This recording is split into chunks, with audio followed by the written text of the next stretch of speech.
मनुष्य के सारे संबंधों का आधार है अपेक्षा। पति कैसा हो जो मेरा जीवन सुख और सुविधा से भर दे। पत्नी कैसी हो जो सदैव मेरे प्रति समर्पित रहे। संतान कैसी हो जो मेरी सेवा करे, मेरा आदेश माने।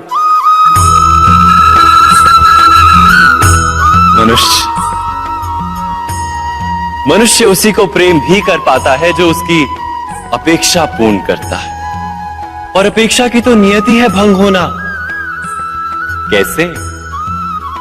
क्योंकि अपेक्षा मनुष्य के मस्तिष्क में जन्म लेती है। कोई अन्य व्यक्ति उसकी अपेक्षाओं के बारे में जान ही नहीं पाता।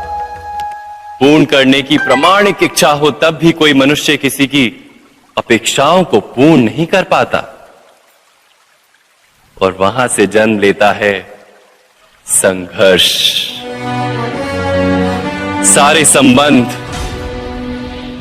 संघर्ष में परिवर्तित हो जाते।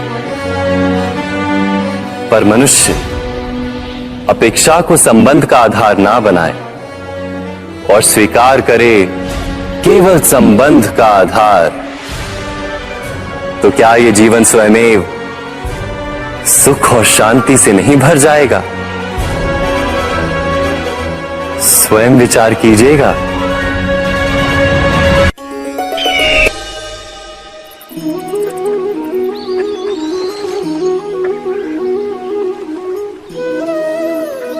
समय के आरंभ से ही मनुष्य को एक प्रश्न सदा पीड़ा देता है कि वो अपने संबंधों में अधिकतम सुख और कम से कम दुख किस प्रकार प्राप्त कर सकता है। क्या आपके सारे संबंधों ने आपको संपूर्ण संतोष दिया है? विचार कीजिए। हमारा जीवन संबंधों पर आधारित है। हमारी सुरक्षा संबंधों पर आधारित है। इसी कारण हमारे जीवन के सारे सुखों का आधार भी संबंध है। किंतु फिर भी हमें संबंधों में ही अधिकतर दुख क्यों प्राप्त होते हैं?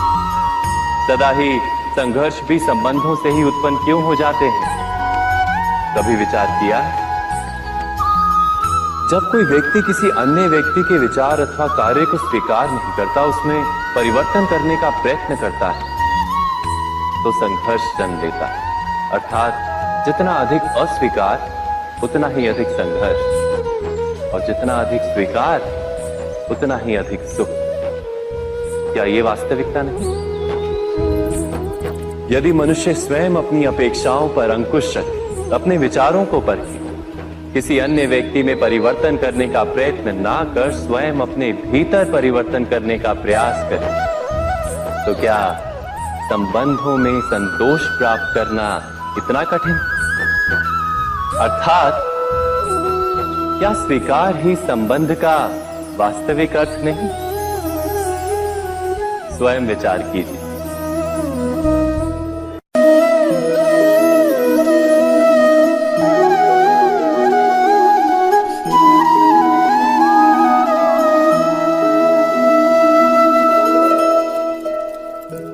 जब किसी व्यक्ति को किसी घटना में अन्याय का अनुभव होता है, तो वो घटना उसके अंतर को झकझोर देती। समस्त जगत उसे अपना शत्रु प्रतीत होता है। अन्याय लगने वाली घटना जितनी बड़ी होती है, मनुष्य का हृदय भी उतना ही अधिक विरोध करता है। उस घटना के उत्तर में वो न्याय मांगता है, और ये योग्य भी है। वास्तव में समाज में किसी भी प्रकार का अन्याय व्यक्ति की आस्था और विश्वास का नाश है। किंतु ये न्याय क्या है? न्याय का अर्थ क्या है? अन्याय करने वाले को अपने कार्य पर पश्चाताप हो और अन्याय भुगतने वाले के मन में फिर से विश्वास जगे समाज के प्रति। इतना ही अर्थ है ना न्याय का। किंतु जिसके हृदय में धर्म नहीं होता, वो न्याय को छोड़कर बैर और प्रतिशोध को अपनाता है। हिंसा के बदले प्रतिहिंसा की भावना लेकर चलता है। स्वयं भोगी हुई पीड़ा से कहीं अधिक पीड़ा देने का प्रयत्न करता है और इस मार्ग पर चलते अन्याय को भुगतने वाला स्वयं अन्याय करने लगता है।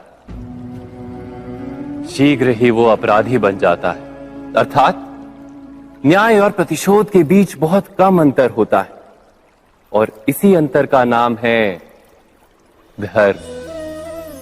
क्या ये सत्य नहीं? स्वयं विचार कीजिए। दो व्यक्ति जब निकट आते हैं तो एक दूसरे के लिए सीमाएं और मर्यादाएं निर्मित करने का प्रयत्न अवश्य करते हैं।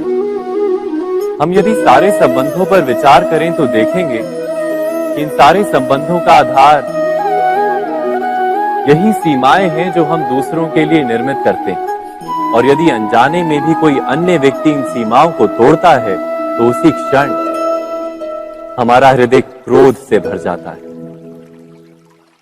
इन सीमाओं का वास्तविक रूप क्या है? क्या हमने कभी विचार किया? सीमाओं के द्वारा हम दूसरे व्यक्ति को निर्णय करने की अनुमति नहीं देते, अपना निर्णय उस व्यक्ति पर थोपते, अर्थात किसी की स्वतंत्रता का अस्वीकार करते हैं। और जब स्वतंत्रता का अस्वीकार किया जाता है तो उसका हृदय दुख से भर जाता है और जब वो सीमाओं को तोड़ता है तो हमारा हृदय क्रोध से भर जाता है। क्या ऐसा नहीं होता?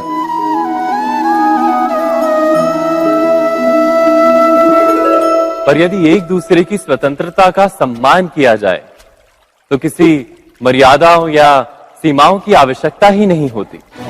अर्थात जिस प्रकार स्वीकार किसी संबंध का देह है, क्या वैसे ही स्वतंत्रता किसी संबंध की आत्मा नहीं? स्वयं विचार कीजिए।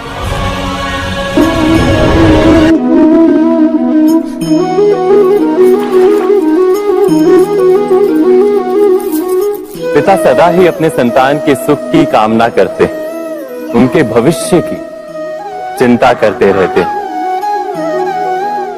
इसी कारणवश सदा ही अपने संतानों के भविष्य का मार्ग स्वयं निश्चित करने का प्रयत्न करते रहते हैं। जिस मार्ग पर पिता स्वयं चला है, जिस मार्ग के कंकर पत्थर को स्वयं देखा है, मार्ग की छाया, मार्ग की धूप को स्वयं जाना है, उसी मार्ग पर उसका पुत्र भी चले, यही इच्छा रहती है हर पिता की। निसंदेह उत्तम भावना है ये, किंतु 3 प्रश्नों के ऊपर विचार करना हम भूल ही जाते हैं। कौन से प्रश्न? प्रथम प्रश्न, क्या समय के साथ प्रत्येक मार्ग बदल नहीं जाते? क्या समय सदा ही नई चुनौतियों को लेकर नहीं आता? तो फिर बीते हुए समय के अनुभव नई पीढ़ी को किस प्रकार लाभ दे सकते हैं? दूसरा प्रश्न, क्या प्रत्येक संतान अपने माता पिता की छवि होता है? हाँ, संतानों को संस्कार तो अवश्य माता पिता देते हैं, किंतु भीतर की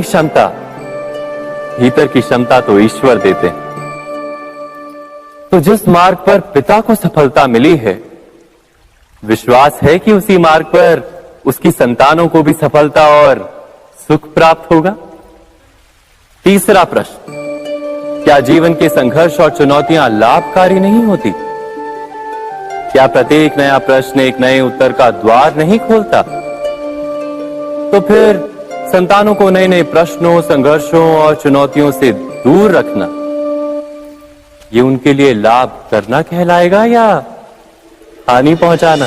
अर्थात जिस प्रकार संतान के भविष्य का निर्माण करने के बदले उसके चरित्र का निर्माण करना श्रेष्ठ है, वैसे संतानों के जीवन का मार्ग निश्चित करने के बदले उन्हें नए संघर्षों के साथ जूझने के लिए मनोबल व ज्ञान देना अधिक लाभदायक नहीं होगा? स्वयं विचार कीजिए। सबके जीवन में ऐसा प्रसंग अवश्य आता है कि सत्य कहने का निश्चय होता है हृदय में, किंतु मुख से सत्य निकल नहीं पाता। कोई भय मन को घेर लेता है। किसी घटना अथवा प्रसंग के बारे में बात करना या फिर स्वयं से कोई भूल हो जाए उसके बारे में कुछ बोलना, क्या ये सत्य है? नहीं, ये तो केवल तथ्य है। अर्थात जैसा हुआ था वैसा केवल बोल देना सामान्य सी बात है। किंतु कभी कभी उस तथ्य को बोलते हुए भी भय लगता है। कदाचित किसी दूसरे की भावनाओं का विचार आता है मन, दूसरे को दुख होगा ये भय भी शब्दों को रोकता है। तो ये सत्य क्या है? क्या हमने कभी विचार किया है?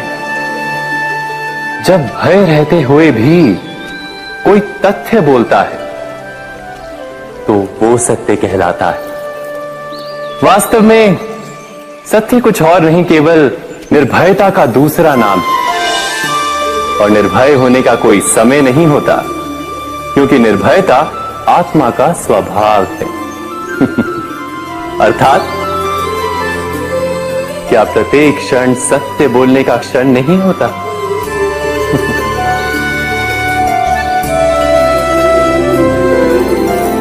स्वयं विचार कीजिए।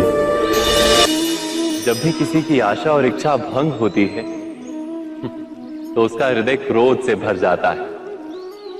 जिस व्यक्ति को वो अपना अपराधी समझता है उसे दंड देने का प्रयत्न करता है। पर क्या हमारी इच्छा या आशा का भंग होना क्या सदा ही किसी का अपराध होता है? इच्छाओं के अपूर्ण रहने के तो कई कारण हो सकते हैं। कुछ तो संजोग के कारण अधूरी रह जाती हैं और कुछ नियति के कारण। और कभी कभी इच्छाओं का स्वरूप ही ऐसा होता है कि वो पूर्ण नहीं हो पाती। बिना परिस्थिति पर विचार किए किसी को अपराधी मान लेना न्याय नहीं, प्रतिशोध है। न्याय का आधार तो दया है, करुणा है, और प्रतिशोध का आधार क्रोध, अहंकार। अर्थात हृदय में करुणा धारण किए बिना किसी के अपराध के विषय में विचार करना, किसी को दंड देना, क्या अपने आप में ही अन्याय नहीं? स्वयं विचार कीजिए।